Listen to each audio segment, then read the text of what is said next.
Почитувани гледачи, добре дојдовте ново издание на вашата емисија Агроспектар и се она што е актуелно околу земјоделското производство ќе следите во наредните минути. Ве поканувам да останете на нашата програма и да погледнете и ова издание на Агроспектар. Со нас е професор доктор Исто Учков. Професоре, добро ни дојдовте. Добро ве најдов вас и редовните гледачи на КТВ телевизија. Ке почнеме стандардно со времето, а веќе имаме подобри временски услови, високи температури над 30 степени. Ако до пред некој ден имавме, би рекол, зимски амбиент, да, а сега веќе имаме точно летни температури. Како ваквото време се одразува врз земјоделските култури со оглед дека и во претходниот период имавме чести турбуленции на времето, ниски температури, па врнежи, па сушен период и така натаму? Евидентно е тоа што го рековте, дека сме сведоци на крајности кои ги прави времето со овие глобални климатски промени. И како јас ги гледам, и како стручњак, и како човек што 40 години го следи времето, овие крајности, тоа пред малку што рековте, ние пред десетина дена влезени веќе во календарска пролет, имавме зимски амбиент со 20 сантима снег, каде што беше еден парадокс да гледате како дрвцето цвета, а врз него има 20 сантима снег. Сега сме со другата крајност, ова недела, и најавата која е, другата крајност е ние ќе имаме температури над 30 степени Целзиусови. И минатата недела само загатнавме, а сега ќе кажеме збор два повеќе. Тоа, во секој случај, тие крајности, од физиолошки аспект, добрите стручњаци ќе го констатираат тоа дека од физиолошки аспект ќе има пореметување на нормалниот развој на растенијата. И од квалитативен и од квантитативен аспект. Затоа што времето како фактор, со неговата консолидација, тоа дава елан, дава подстрек за растението или растителниот вид да го даде својот генетски потенцијал. А што ми имаме? Турбулентно време, со температурни амплитуди, тогаш тоа се одразува негативно врз плодоносењето, врз квалитативниот аспект на секој плод што ќе дојде, бидејќи ова што се ствара во плодот. Под нормални временски услови, тука имаме синхронизирани и шекери, киселини, сите творби, витамини и така натаму, и корисноста на плодовите од секој растителен вид е тоа за човечкиот род. А времето тука во тој случај го тоа пореметува. И мене сега ме загрижува една работа. Оваа крајност сега што ја пратам, таа ќе реперкуира веќе за неполна недела, дена до 10 дена, ние ќе имаме нова турбуленција. А што ми имаме? Такви крајности со температурни разлики, тука ова година ќе се одликува со град кој е најмалку потребен, баш на Кавадаречко сега, во овој период, каде што ресите се изфрлени и имаме еден потенцијал за можна добра лозарска година. Но Република Македонија немаше доблест тој тим на луѓе што ја води државата или тие функционери да сватат дека требаше противградобитното решение за сите култури да биде веќе конвертирано и подготвено, како што е тоа во Бугарија, во Словенија и така. Наместо тоа, ние гледаме кој датум ќе ни дадат за избори, не баре изборите ќе не заштитат од нешто. Значи, овде сме во една тотално погрешна насока. Стопанството е настрана оставено, сега ќе се бориме само за избори, кога одговарат, кога не одговарат, кој ќе прави и фалсификати, кој нема. А не стопанството да видиме да живее и да имаме во аграрот една убава форма. Но, да го заокружувам времето како фактор. Сега, тој градобитен период во кој влеговме, јас се очекувам веќе наредната недела има најава на еден ладен бран, пак. Со кои димензии ќе биде и какво ќе биде, останува да видиме. Но, мора да кажем дека со таквите температурни разлики, Тоа е првиот симптом на можни такви турбулентни движења и врнежи од град. Наискрено би сакал да тоа не дојде до тоа. Но таква е годината, турбулентна, променлива и многу лоша пролет за земјоделските производители. По однос на хидролошката состојба, за сега таа задоволува. Мора да кажеме дека овие врнежи кои ги имавме, кај се врати зимата и имавме добри врнежи, веќе тој технички минимум не го спомнуваме. Дека сме над тоа и сега она другата едукативна работа што е уште поважна, рационализација, односно рационално користење на водата. Тоа е една од важните работи за да имаме доволно вода и во оние пеколни периоди, јули, август, кога на вистина имаме високи температури и водата е насущна потреба. А тогаш да ја имаме во овај количини, тоа ќе биде и една добит за земјоделското производство. Со еден збор, времето како фактор секогаш не случајно во овие емисии го презентираме како прв прилог, бидејќи на вистина со онаа што го гледаме со глобалните климатски промени е одлучувачки фактор за обстојба на земјоделското производство. Секакво пореметување на времето предизвикува и физиолошки пореметувања и услови за појава на болести.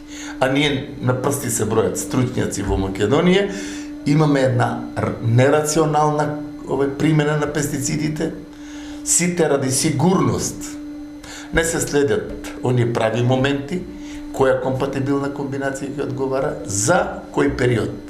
Тоа е мислена именка и затоа ние имаме една произволна заштита, произволно ѓубрење, кое нешто го обременува производот и земјоделскиот производител, заедно со трговската сфера која го девалвира со цените, тука тој не може воопшто да мисли на обстојба и една од причините што младите го напуштаат земјоделието. Но, јас очекувам веќе следната недела одредено пореметување на времето да даде Господ со помали такви димензии што ги јас предпоставувам, а тоа е градобитност која може да биде кобна токму во овој период кога лозата е пред цветење, кога овошните дрвци се веќе формирале своји плодчиња, а тука сега да дојде некој град, тоа е навистина непожелна работа. Голема опасност за културите. Да. Каква е здравствената состојба, што е актуелно од аграрот, на што се фокусирани земјоделските производители во овој период? Здравствената состојба сега е во една нагорна линија на појава во епифитотични размери на одредени болести. Ервинијата, како да се враќа кај крушката, дуњата и така натаму, во цела држава, таа веќе има еден свој замав, каде што дел од луѓето многу наивно ја гледат, без да знаат, има млади деца, а и некои своји глави, директори, стручњаци, газди и така натаму, без да сватат дека пред 15 на години бев лично во таква комисија, каде што 270-280 хектари од крушка имаше налог од Министерството за земјоделие да се ископачи ради ервинија миловлора. Тоа е една од најопасните болести. Таквото нешто и несериозниот пристап, се мислам дека ден порано или покасно ќе се осознае, бидејќи голем дел од тие газди го добија тоа од трансформацијата, ни пари дале за него, ништо не го субвенционирање, субвенциите ги користат, а за тоа нешто секако треба Министерството да земе еден убав став за тоа дали и како они домакински одат кон тоа што им е дадено 700 хектари лозија им е дадено, не знам колку илјади хектари крушка и други култури. Тоа ден порано мора да биде во една рационална форма во интерес на државата. Приватното да. И тоа мораме да имаме ние производ со брендиран производ за европскиот пазар. Наместо тоа, тука се манипулира и со таа безобзирна потрошувачка на пестициди, ѓубрива и сето тоа.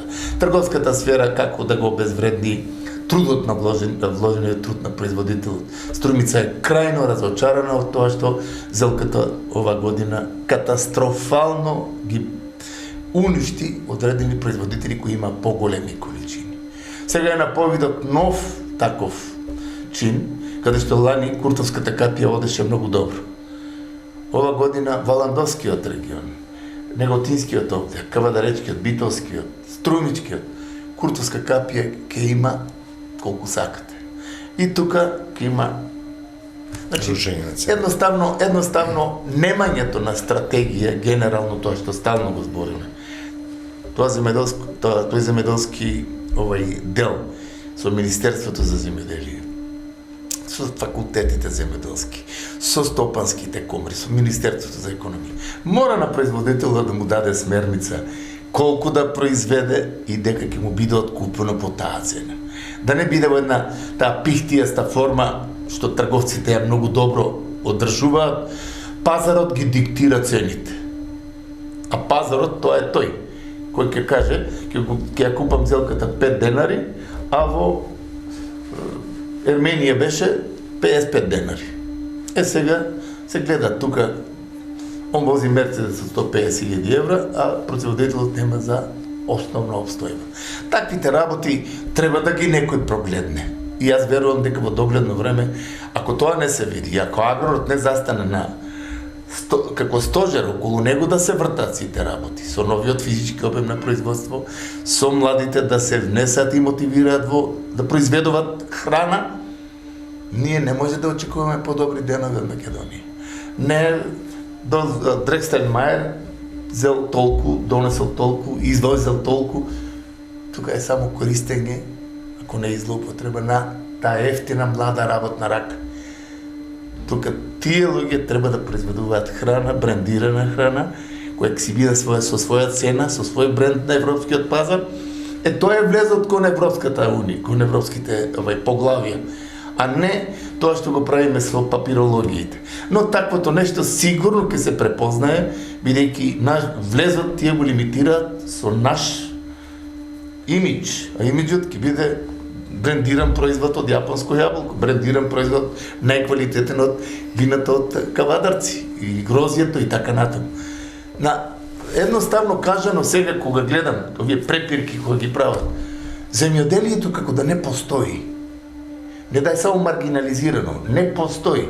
Оно е пихтие кога има потреба, 2 денари он е освоен глас. Таквото нешто самите земјоделци со организирањето, тие здруженија, треба својот глас да си го барат на свој начин, ако произведува храна која е насущна потреба за екзистенција на човечкиот род, тогаш треба да има и своја цена, и своја вредност, и своји квалитети кои ги произведува, за кое нешто треба да има и нормален живот, а не да тој точно е на границата од таа екзистенција, а произведува храна. И ако кажам ова недела дојде човек, професоре, 100 тона зелка, ја истајнирав, пази за неја дал за семе пари, за ѓубрење пари, за сеидби, за работна рака не ни рачуна. Ја произвел и а таа зелка сигурно негде треба.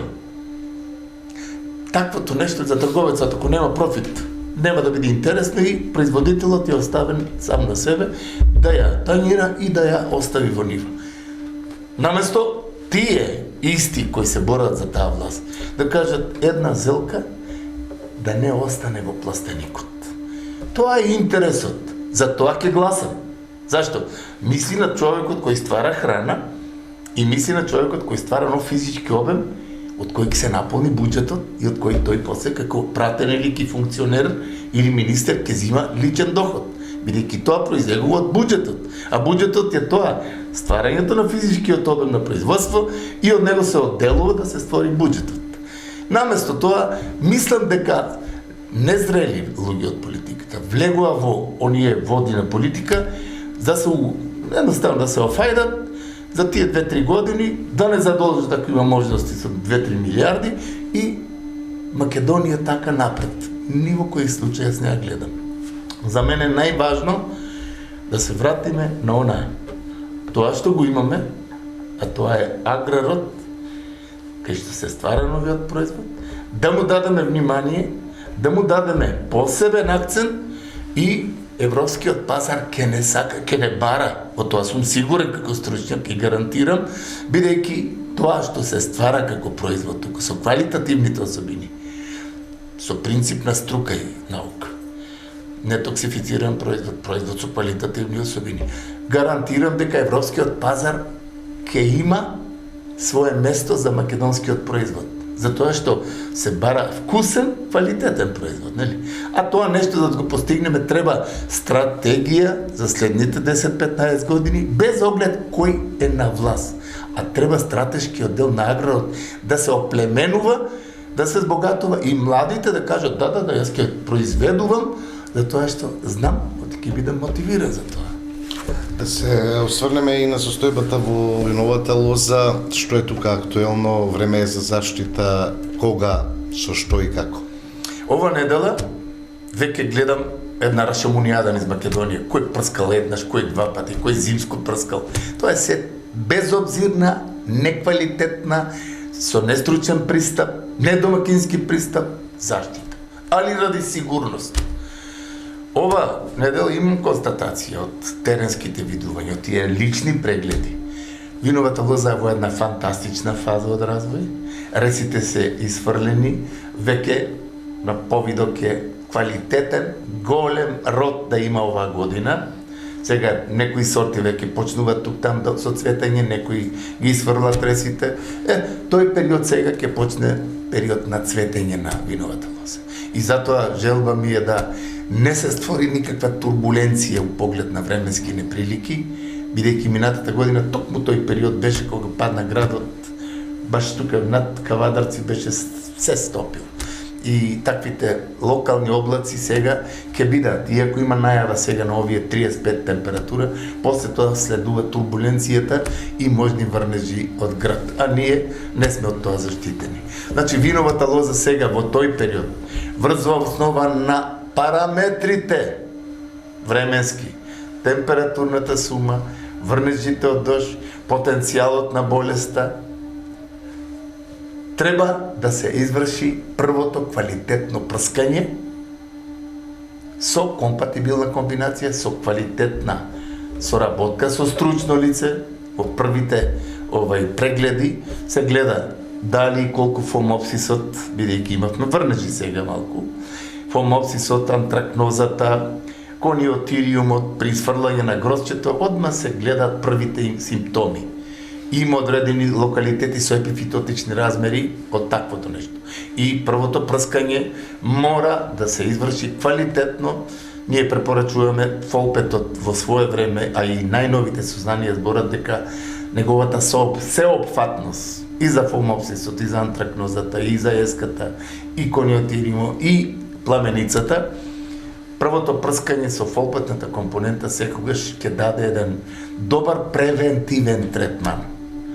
Но тоа со следливост, со преглед на можните појави, ширењето нивно, преследење на температурите и релативната влажност, бидејќи фикомицетните габи, доколку нема врнежи од дожд и влага, тие не можат да земаат некој голем замав. Но за останатите и тоа има можности големи. Тоа што го реков пред малку. Ова година за ервинијата како една створена година за ервинија милофлора. До таа бактериска пламеница. И кај дуње, и кај крушката, кај крушките во цела Македонија сега ќе мислат оти ќе може да ги спасат, а таа понира многу добро и за догледно време крушкиот насад ќе мора да се копачи. Али тоа е се ќе ви кажам една работа, тоа е се одговорност на луѓето кои ги имаат насадите. Ако ги имаат подигната со своји средства и со мака, тие ќе пазат на секое дрвце. А ако ги имаат добиено од татко им или од државата, нели, добил 500 хектара лозје, ни пари дал за него, ни ништо, него го користи. Дали има алтерноза, дали има се, тоа е малку важно за него и така да својскиот пристап, оној домакинскиот пристап за секоја одгледувана култура е основа. А тука, ако нема стручна консултација за редукција на пестицидите, значи прскање, по потреба. Ѓубрење по потреба врз особена анализа. Тие два параметри, ако не ги извршува производителот, тогаш тој ќе има обременување со 2-3 прскања повеќе, а ако е голема хектаража, тоа се веќе големи пари. Со ѓубрењето безобзирно потребно или непотребно, тука оптеретува го самото производство и тука се случува да нема производителите, вика, јас вика за пари, за препарати за ѓубрива ги дадов, вика, парите. Значи, отишол по свој терк од ракав и затоа имаме неекономично. Има загуби во производството. Имаме и новина од фитофармацијата. Тука предлагам да го погледнеме снимениот прилог во лабораторија, па ќе се вратиме назад во студиото.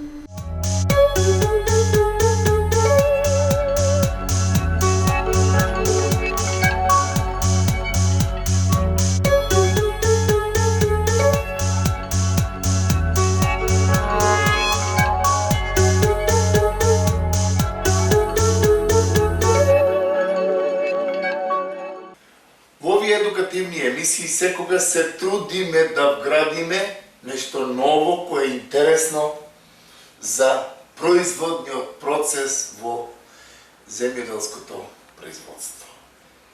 И тие новини навистина мора да кажеме дека импресионираат позитивно, затоа што оној скок кој го има направено посебно фитофармацијата како научна дисциплина која нуди нови компоненти, органски компоненти, не толку токсични компоненти, тоа е секогаш за поздравување, бидејќи секогаш нашата смерница од стручно-практичен аспект е да се заштити производството од штетните чинители, а при тоа да нема резидуи кои се опасни по здравјето кај луѓето.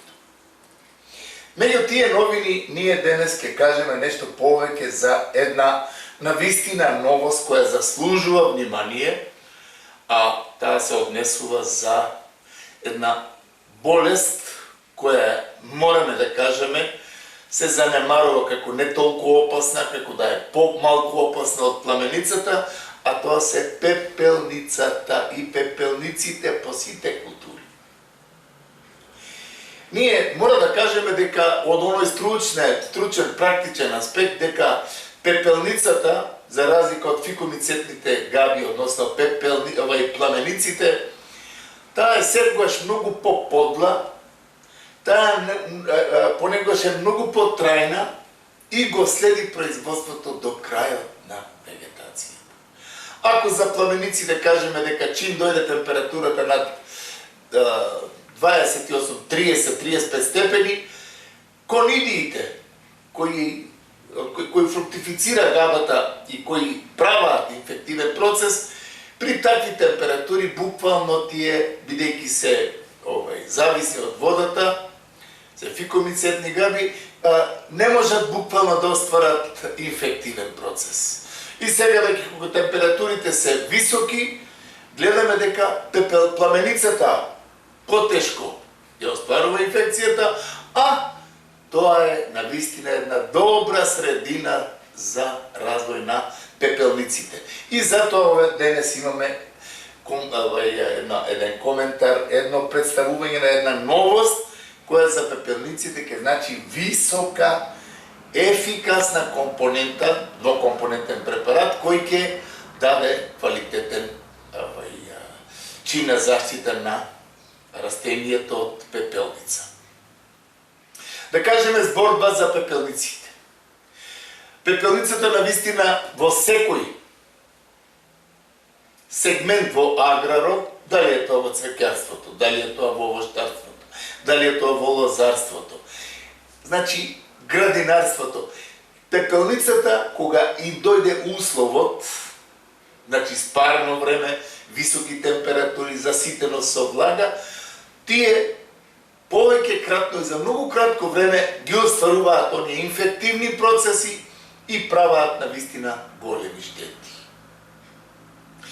Големата штета е тоа што зрното после оплодувањето, доколку не е заштитено од пепелницата, тоа бидејќи расте со тие меристемски клетки, Омнаму каде што има инфективен процес од пепелница, се јавува некротична зона и што се случува? Крајниот епилог е овие клетки кои се нападнати од пепелница некротизираат, немаат, го губаат делбениот карактер, зрното расте понатаму и таа зона отпорот кој се ствара со растењето на зрното со другите клетки пука и тука веќе имаме пукање на зрното кое нешто обусловува инфективен процес за ботритесот како секундарен чинител. И тука за многу кратко време гроздот скапува и тука имаме навистина големи штети точно од пепелницата. И затоа нашата сугестија да никогаш не се занемарува пепелницата како еден чинител на многу големи штети, не само во лозарството, што сега го имаме и во Кавадаречко, и во Неготинскиот регион, во Белешкиот, Струмичкиот, бидејќи овие спарни периоди, овие нестабилни времења, каде што имаме идеален услов за пламеница, за пепелницата, тука таа сега тек ќе причини поголеми штети отколку пламеницата. И што е многу важно, нешто кое треба да се знае. Пепелниците при ова занемарување или непрочистување на гроздот, приликом прскањето, аерацијата која ја нема, тука пепелницата царува и прави навистина ненадоместиви штети. Затоа, нашата првична сугестија, пред примена на било кое средство, агротехничките мерки по однос на проветрувањето, агротехничките мерки по однос на прочистување на неколку лисја, иследливоста на температурите, компатибилната комбинација која треба да се примени заедно со овие средствата за пламеницата и гроздовите молци, треба да се пази која комбинација е компатибилна за успешно сузбивање и на пепелницата. Ние денес, по таа мала увертира, ќе кажеме за тој нов, високо ефикасен фунгицид, тоа е колисот. Колис, јас би рекол, спас за лозарите, па и другите култури, бидејќи пепелницата во овощарството не е помал проблем, кај пиперките, во градинарството исто така не е помал, во цвеќарството исто така. Значи, целата таа појава, која има своји одлики, мора да го кажем и тоа пред презентирањето на препаратот, таа основна одлика на пепелниците и пламениците, бидејќи оваа година имаме еден микс, токму во Кавадаречко-Неготинскиот регион, каде што тој микс се декларира, вика професор, јас немам пламеница, имам пепелница. Или обратно, имам пепелница, а немам пламеница. Тој микс што се ствара и одликата меѓу пламеницата и пепелницата, голем дел производители ми носат листови, гроздови и така натаму. Значи, одликата, тоа од професор Минев една наша практична работа, пепелницата сегаш кога има инфективен процес, во насадот или листот кога, или гроздот кога го мирисниме, мириса на расипана риба. Тоа е дејството точно што го ствара таа. И таа сегаш инфективните процеси ги ствара на лицето, на листот, на гроздот, на ластарот и така натаму. Значи, таа е љубител на сонцето. За разлика од фикомицетните гади, каде што е пламеницата, таа чим ја виде сончев зрак, конидиите и конидиофорите не успеваат и тук има прекид. И затоа сега голем дел од производителите викаат, пламеницата си го зема делот и ја нема веќе. Ја нема затоа што кога пекне сонцето над 30 степени, а за неа е потребна и висока релативна влажност, конидијата и конидиофорите не може да фруктифицира едноставно мицелиумот и тука прекинува оној циклус и со еден третман се целосно санира појавата. Но да се вратиме на пепелницата. За колисот, како нов високо квалитетен фунгицид, тек ќе се слушна и јас сум убеден дека секој насад паметен лозар кој има свое знаење ќе користи колис. Зошто? Тука други побуди нема, освен еден прав стручен пристап за вредностите на таквото средство, кое во светски размери има постигнато една суштинска голема суштина по однос на квалитет на заштита на сите култури. Активната материја на колисот е боскалитот и крезоксанинот метил, што е фактички прв стробуралин кој фактички е применет во лозарството и тоа во светски размери. Што сакаме со тоа да кажеме? Двокомпонентноста која го има препаратот, со што не сакам да ги замараме земјоделските производители. Нивната кохезионна, компатибилна суштина и делување од после, може и пред цветањето, после цветањето, тука се главните суштини. Овој двокомпонентен препарат кој акрипетално фактички ја опфаќа целата лоза и тие зрна каде што имаме најмногу стомени отвори и каде што имаме почеток на инфективен процес од пепелницата. Со тој третман, може би со минимална доза 0,03 на 100, тоа е висока ефикасност, висока економска оправданост и трајност по однос на заштитата, бидејќи тие две компоненти се подпомагаат по однос на втората компонента, како депо служи за понатамошно продолжено делување и ефикасност на средството. Значи, тие активни материи се навистина доста сплотени и делуваат заедничко по однос на ефикасноста на делување. Кога? Затоа што многу од производителите велат, мене прска со тоа, пак ми се појави пепелницата. Значи, периодот на користење, што се поставува со диагнозата, фазата на примена, следливоста на температурата и другите услови, развојот на виновата лоза, се важни сегменти од стручно-практичен аспект, за која се и тие едукативни емисии главна оска е важниот чин на успехот. Значи, високата ефикасност со стручниот пристап на правилна, навременна диагноза, запазување на концентрацијата и дозата, го постигнуваме оној суштински дел на ефикасност на препаратот. Кога е најголема и најопасна она суштина? Кога може пепелницата да ни земе дел од производството.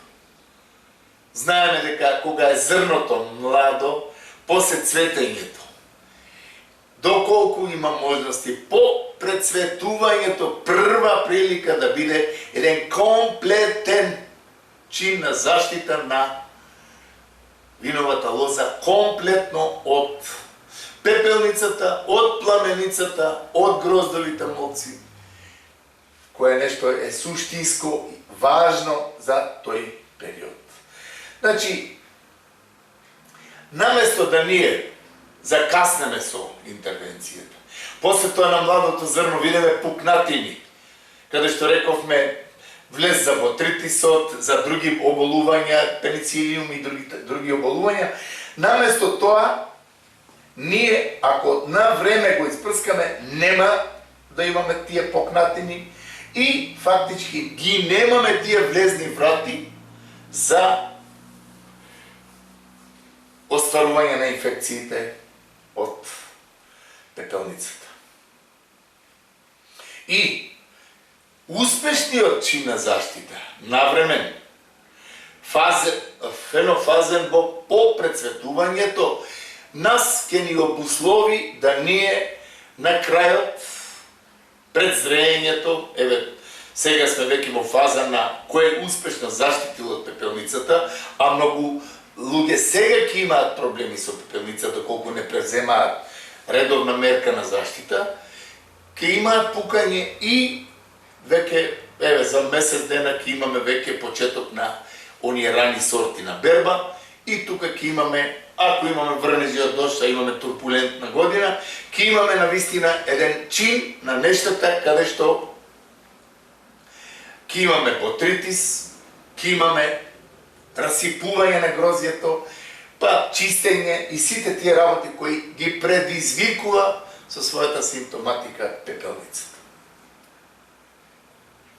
Што е важно да се знае? Пепелницата и сите болести да бидат санкционирани, неминовно е стручното знаење по однос на таа активна материја за која избориме, неминовно е да се знае концентрацијата или дозата, што треба да се применат, неминовно е да се знае времето кога треба да се применат и тај квалитетна апликација со микронизација на честиците, што подразбира квалитетна и подолготрајна заштита. Затоа што млазот, филмот кој го направи квалитетна дизна од распраскување, тоа значи и квалитетна заштита. Зошто? Затоа што целата филозофија во заштитата е да ние квалитетно го опфатиме целиот чокот, целата лисна маса, зрната и така натаму, затоа си овие вентилатори и турбуленциите ќе ги стварат турбата за целосен опфат, патогенот кога налета на испрскана површина да не може да ја оствари инфекцијата. Тоа е успехот на заштитата, тоа е целосната филозофија на заштитата. Ако се бреневите со голем диаметар, ќе имаме поголема потрошувачка на средства и ќе немаме ефикасноста што би ја имале при поголемата микронизација на честичките. Кога се оди за економските параметри, што е многу важно, дозата на примена на препаратот. Значи, корисот применет со 0,04 до 0,05%. Тоа значи една фантастична економска оправданост и квалитетна долготројна заштита на виновата лоза од пепелницата.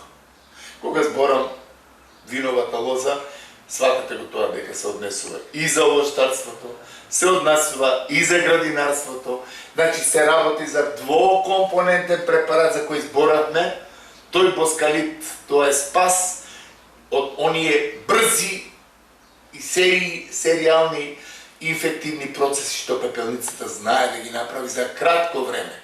И голем дел лозари велат, професоре, ме превари, вика, пепелницата. Бидејќи малку спурно време, малку оние најниски места, додека видиш таа прави чуда, опфаќајќи го целиот грозд, го прави брашнаст. И тука веќе епилогот ќе биде пукање на зрната и немање на квалитет од виновата лоза. Посебно се однесува тоа за асталските сорти кои треба да бидат со органолептичкиот поглед. Тоа зрно да биде со прашецот, а наместо да биде чистено и сечено од зрна кои се биле повредени, спукани и така натаму. И при крајот да кажеме, корисот како новост.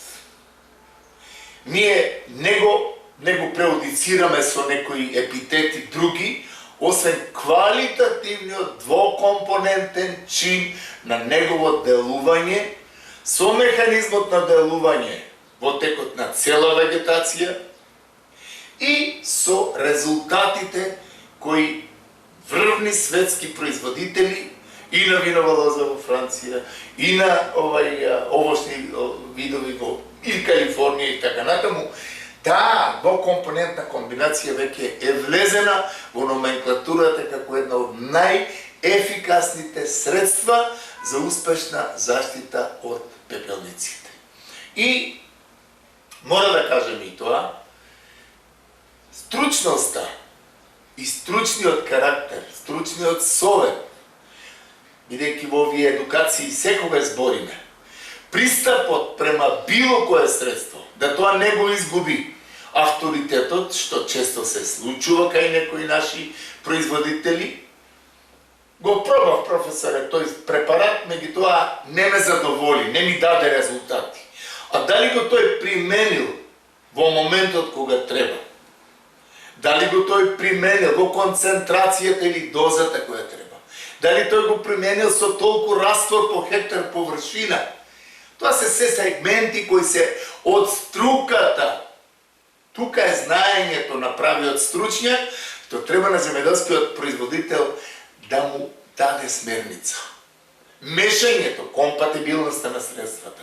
Се знае дека ако имаме 3-4 средства, прво, дали се компатибилни меѓу себе, второ, дали тие со една заедничко делување го даваат тоа што треба да го добиеме од препаратот кој го употребуваме. Во случајот за колисот ние од стручно-практичен аспект ќе кажеме новост за Република Македонија, која во догледно време ќе стане традиција за успешна борба против сите видови, сите пепелници по различни видови култури. Тоа го зборим од причина што во цвеќарството имавме прилика со 0,03% само, помалку и од таа, да добиеме фантастични резултати. Скај лозарството да се направи со тој акрипетален дел, што има функционалност кога влезе во физиолошката, во физиологијата на растението, да едноставно стопира пепелницата во нејзиниот развој и секако квалитетот на прскање, периодот на прскање и сите работи кои секој земјоделски производител, дали е тоа лозар, дали е овоштар, дали е цвекер, дали е градинар, треба да има консултација со стручно лице со цел средствата кои ги ние збориме да ја постигнат саканата содржина на ефикасност, од кое нешто ќе има економски и еколошки нетоксифицирано производство, кое ќе одговара за нашиот и за европскиот пазар.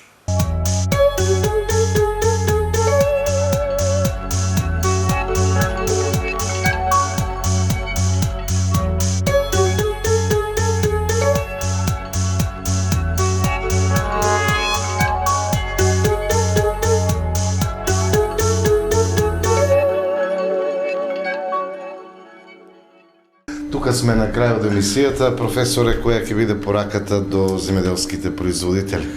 Пораката за таа новост, која во лабораториски услови ја обработивме, ја уедноставивме да биде